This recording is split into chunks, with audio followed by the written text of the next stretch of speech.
Hi, I'm Paul Carrigan here with Saida Agostini to talk about her new book of poems, Let the Dead In, coming out pretty much as we speak from Squire. The book is powerful and painful, and I want to give a content advisory / trigger warning that deals with some powerful, painful things, including sexual assault. So not all viewers or readers might be in a space where they want to engage that right now. So now you know. But it's topics like those that are so incredibly important and that we need to talk about when we're able. So, Saida, I'm so grateful for you writing about these. I put the book down feeling moved, feeling the weight of these poems, and I'm grateful for you having written it and for you being here today to talk to me about it. Thank you so much. I'm just really excited and looking forward to this conversation. Well, as am I. Can you first tell us how did you come to poetry? Sure. So when I was young, I actually had some trouble learning how to read and write. I really struggled a little bit with literacy, and I was actually held back a grade. And my parents sent me up to live with my paternal grandmother, who I love very dearly. And she taught me how to read and write. She actually used to be a school teacher back in Guyana. And, she was pretty intent on making sure that no child would leave her house without having, I think, a really core understanding of language, right? And so I went to school and they asked us to write a poem. I had to be like in first or second grade, and I wrote a poem about comparing friendship to a flower. And I came home and I showed it to Granny, and Granny was like, "You're a genius. This Oh, is a masterpiece." And I was like, "Well, of course. Oh my God." How did I not see this in myself? And I just kept writing from that moment. that's beautiful. Wow. I love that. I mean, because you talk about grannies a lot in the book, and I love Mhm. that that language, or at least the ability to read and write it, was a gift directly from your grandmother. That's beautiful. Yeah, I've never heard it framed that way before, but yeah, that actually feels really true for me. It was very much a gift that she gave me. Tell me about the cover of the book. So there's this gorgeous painting. I guess it looks like a painting by Stephen Towns. It's a person in a field, I think, of sugarcane. And there's these playing cards in air and these yellow butterflies around. Um, tell us about the image and how it connects to the book. And Sure. So I'm in love with Stephen Town's work. I was formerly based in Baltimore. I've always kind of considered it my spiritual home. Also, when you think about the history of Baltimore, it had actually the largest population of freed Black folks prior to the Civil War. And I think you can really feel that history when you go there and that profound sense of Blackness. And a lot of Stephen Towns's work, I think, explores magical realism, looks back at kind of the legends or the fables of historical narratives that really undergird our concept or construct of what Blackness is, right? And this particular painting is part of a series that Stephen Towns has done exploring the writings and the history of Nat Turner, right? And when you look at this image, right, this young Black woman with like the circle of cards in her hand, she's actually in a background of cotton fields, right? That's the okay, background, right?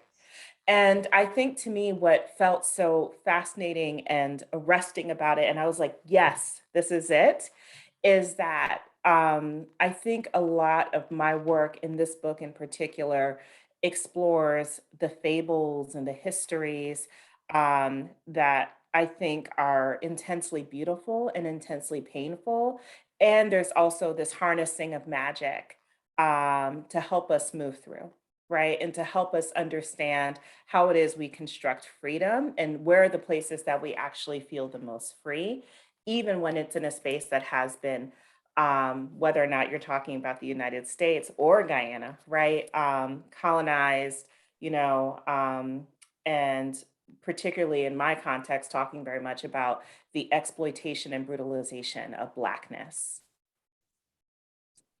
Well, I did want to ask you next about your use of some of those fables.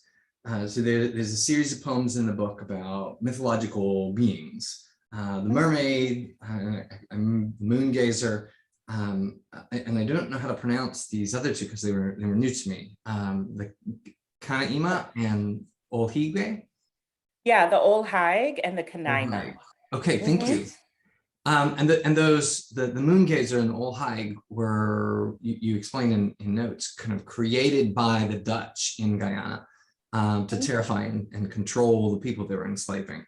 So you note on page 34 for the moon gazer poem, you just explain the moon gazer is a bloodthirsty monster fabled to hunt those who came into the fields at night. The Dutch created the moon gazer to stop slaves from stealing sugarcane after dark. And so the poem, it speaks in the voice of the moon gazer, and they explain that they were human once and went wild in their grief after their lover died. I love these lines.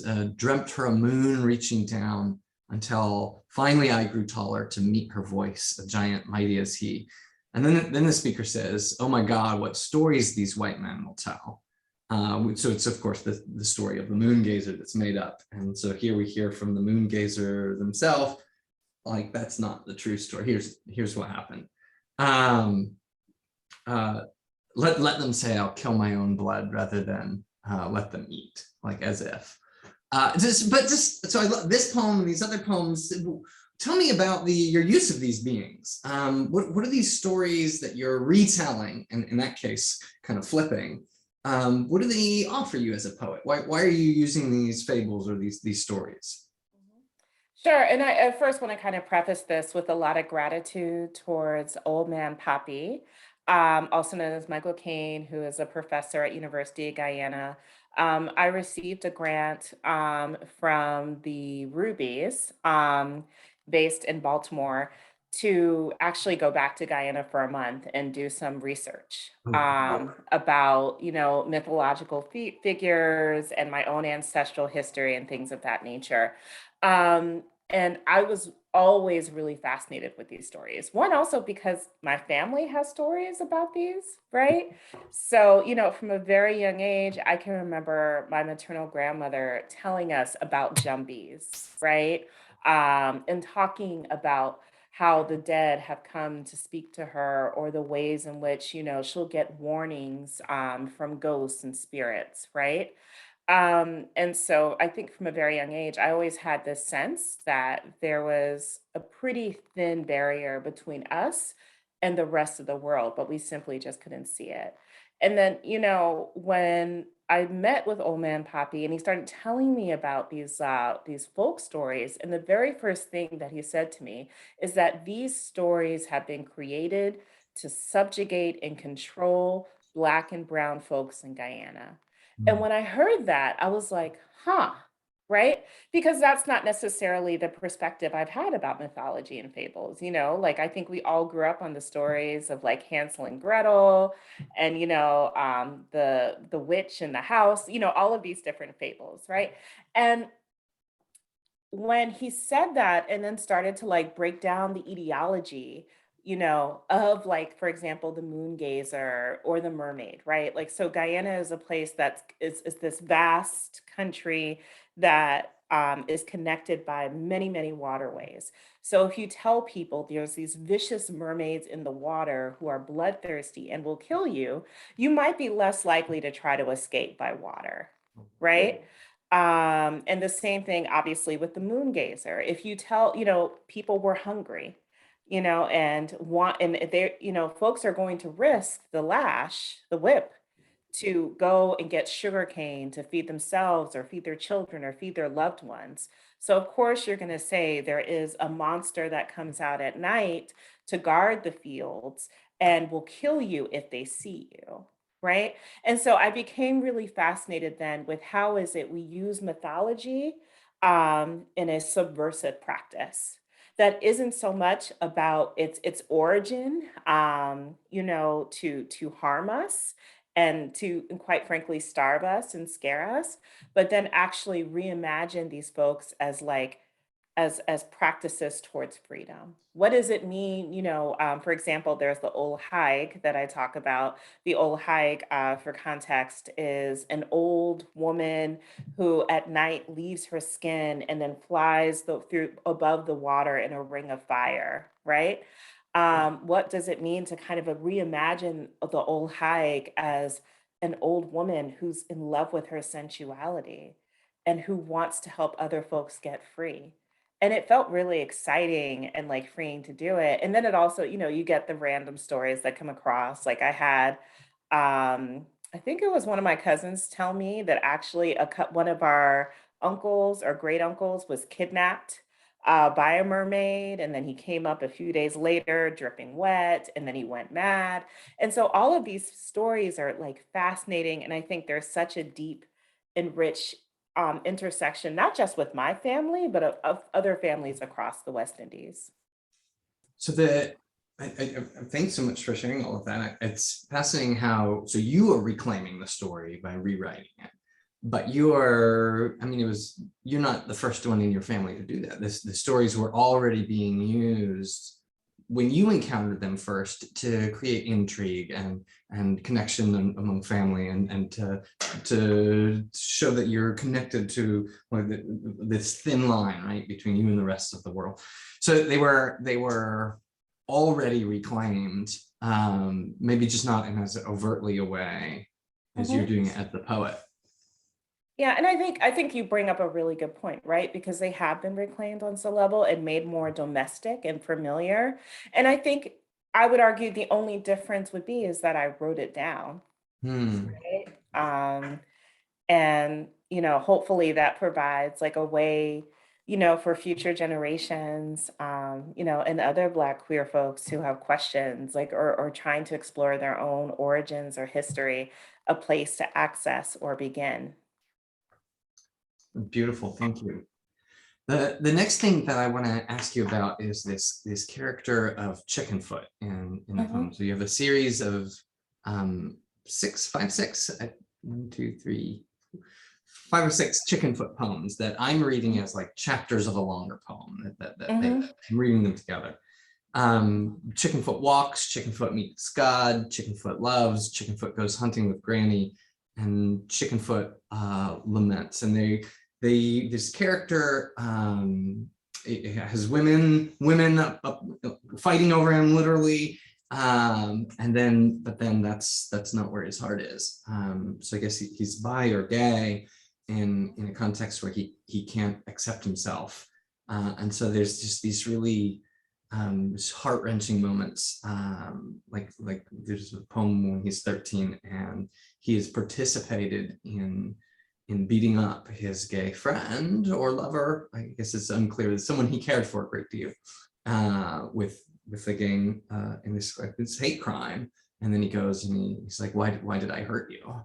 And Yeah. he's kind of weeping. And then again, like it's the last of the poems, or one of the last ones. His heart is breaking for the woman that he's with, because he knows he's going to leave her because his heart's not there, and he's thinking about this man that he loves, who he would kill. I think the poem puts it, or commit violence against, if this man had outed him. And so the last line of that is, Darla's bed, nothing but a river for his ache. And so it's just, these poems are so charged with complexity and pain, and like this character is violent, but it's a violence towards himself, and you just end up just breaking with him, heartbreaking with. Anyway, tell me about this Chickenfoot character in these Chickenfoot poems.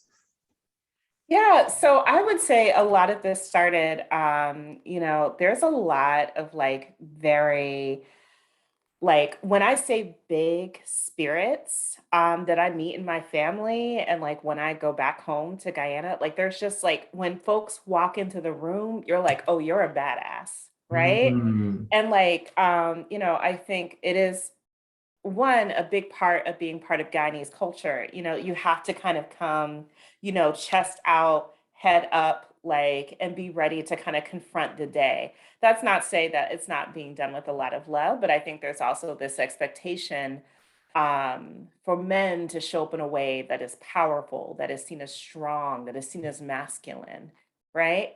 Um, and I think when you are being taught to kind of show up to this kind of archetype, there's not a lot of room for tenderness. Um, and so I was really fascinated. And honestly, I started these poems like actually like as a love letter to so many of these men that I've met that like show up so tough and big and who literally do have machetes in their car um if needed for self-defense, right? But they can't cry, Mm. right? And then I think there's also some intersection, like with my own reality, right? As a queer woman, and really, I think witnessing and going through my family struggling with my identity and like on some level being questioned, well, why not just keep it secret? Why not just marry a man and try it out, right? Um, and if that's the pressure that I'm getting as like a queer cis woman, um, you know, it gives me pause when I think about other folks, right?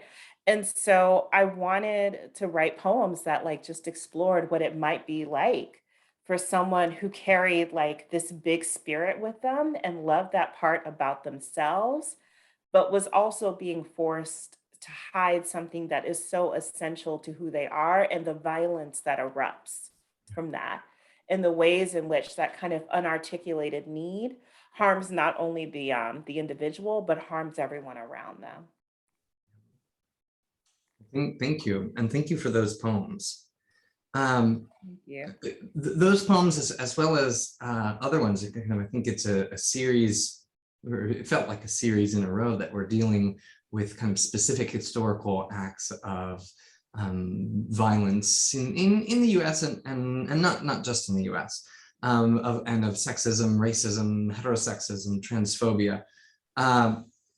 The poems of witness and lament, and I was reading kind of poem after poem, and I got to the one on page 66, upon discovering that Daniel Holtzclaw's first accuser was a 57-year-old grandmother.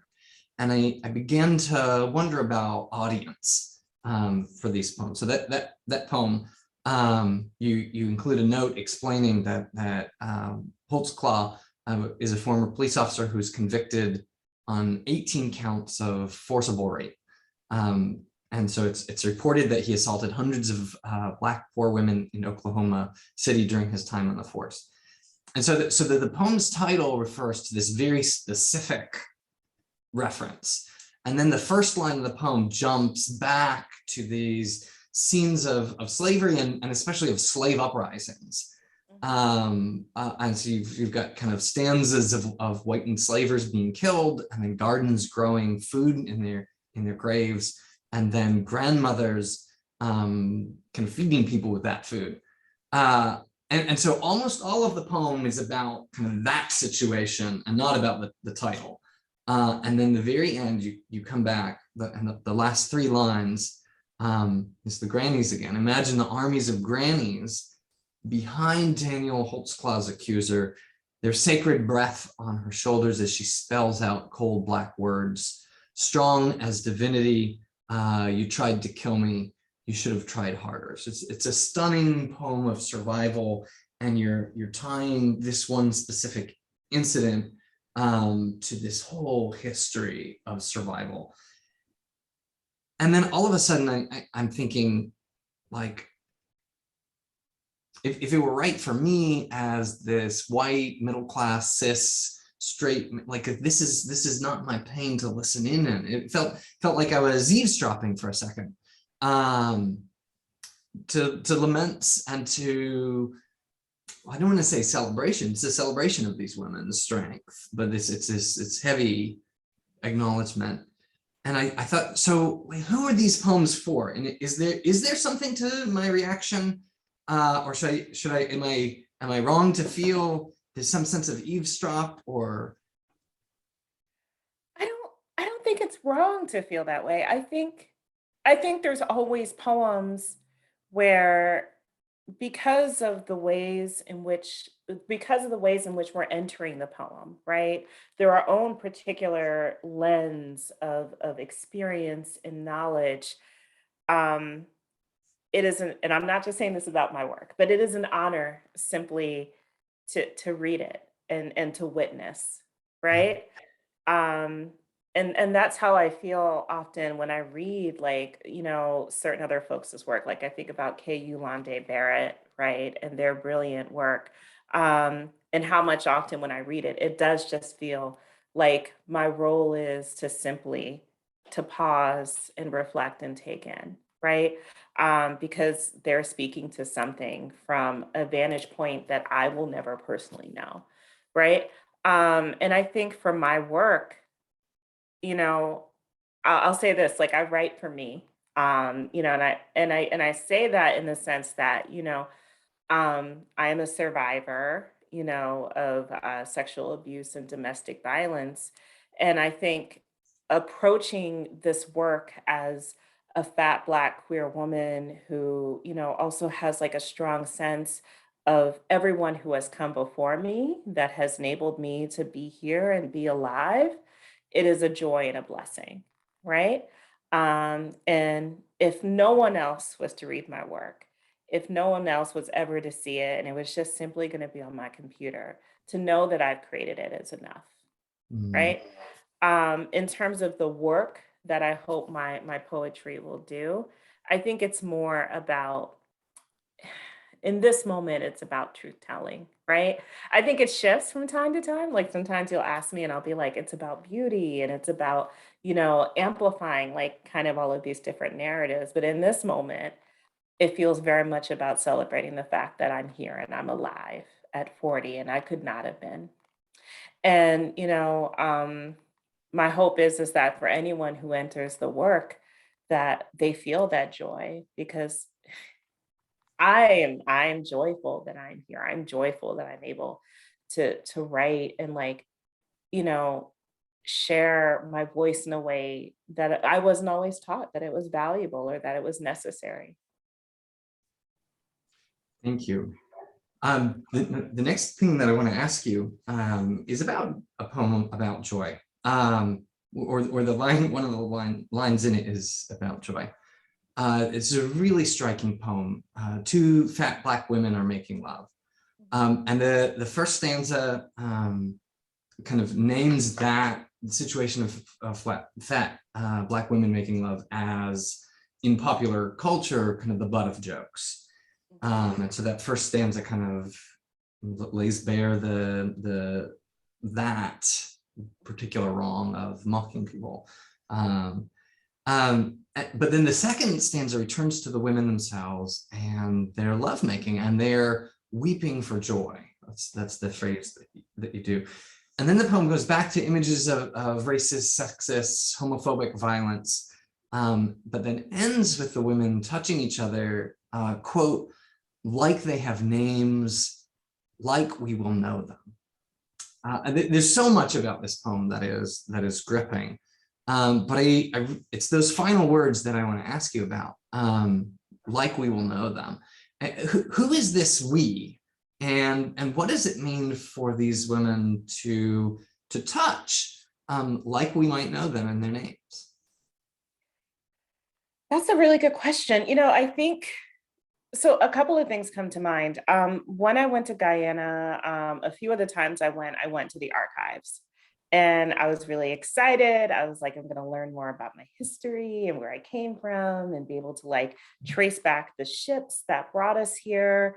And so there was a lot of excitement about that, right? And when I get to the archives, what I was informed is that, so Guyana has like a significant population, South Asian population, specifically from India. A lot of folks came over as indentured servants. Black folks came over as enslaved folks, right? And so, what I was told is, well, because Black people were considered property, their names were never written down, right? And so, when I think about names, it brings up something really tender in me. Like there's like this intense sense of loss because, you know, my grandmother, my maternal grandmother is Indigenous and Chinese. You know, there's like a family burial ground where if I want to, I can go and see, you know, that part of my family and that lineage. But if I want to learn about the history of my Blackness, right, which is how I show up and it is who I am, it is something that beyond my great grandparents that I have to make up, right?